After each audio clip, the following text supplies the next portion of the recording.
On Tyranny by Timothy Snyder. Illustrations by Nora Krug. Graphic Edition.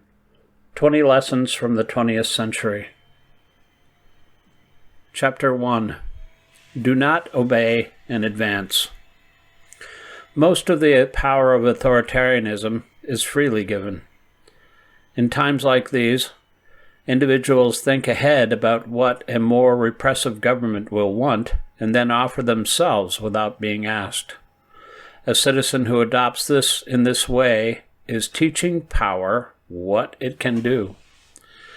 Anticipatory obedience is a political tragedy.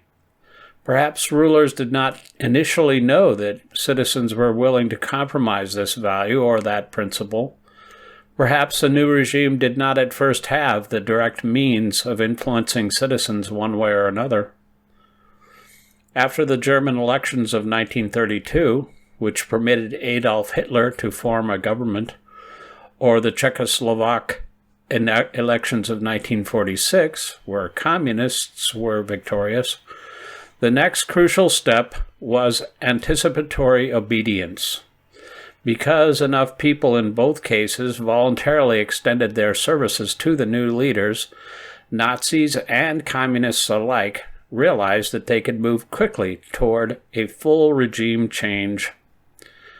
The first heedless act of conformity could not then be reversed.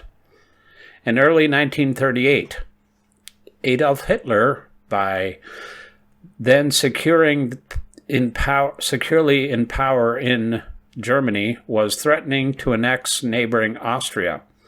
After the Austrian chancellor conceded, it was the Austrians' anticipatory obedience that decided the fate of Austrian Jews.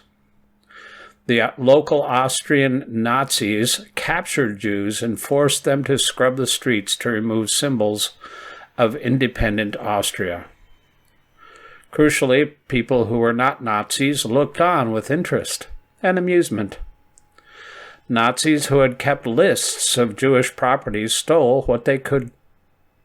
Crucially, others who were not Nazis joined in the theft. As the political theorist Hannah Arendt remembered, quote, "When German troops invaded the country, the Gentile neighborhoods started riots at Jewish homes. Austrian Jews began to commit suicide," end quote. The anticipatory obedience of Austrians in March of 1938 taught the high Nazi leadership what was possible.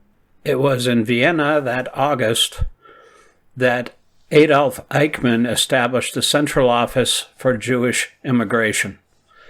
In November 1938, following the Austrian example of March, German Nazis organized the national pogrom known as Kristallnacht. In 1941, when Germany invaded the Soviet Union, the SS took the initiative to devise the methods of mass killing without orders to do so. They guessed what their superiors wanted and demonstrated what was possible. It was far more than Hitler had thought. At the very beginning, anticipatory obedience means adapting instinctively without reflecting to a new situation. Do only Germans do such things? The Yale psychologist Stanley Milgram, contemplating Nazi atrocities, wanted to show that there was a particular authoritarian personality that explained why Germans behaved as they had. He devised an experiment to test the proposition, but failed to get permission to carry it out in Germany. So he undertook it instead in a Yale University building in 1961, at around the same time that Adolf Eichmann was being tried in Jerusalem for his part in the Nazi Holocaust of the Jews. Milgram told his subjects, some Yale students, some New Haven residents, that they would be applying an electrical shock to other participants in an experiment about learning. In fact, the people attached to the wires on the other side of a window were in on the scheme with Milgram and only pretended to be shocked. As the subjects they thought shocked the people they thought were participants in a learning experiment, they saw a horrible sight.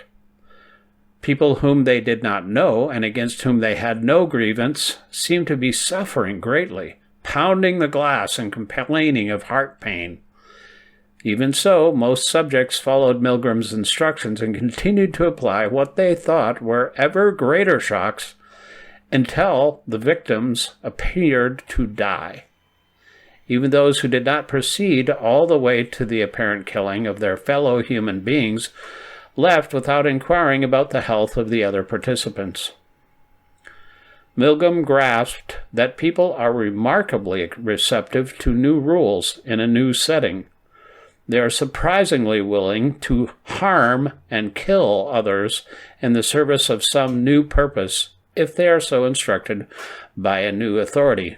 Quote, I found so much obedience, end quote, Milgram remembered, quote, that I hardly saw the need for taking the experiment to Germany.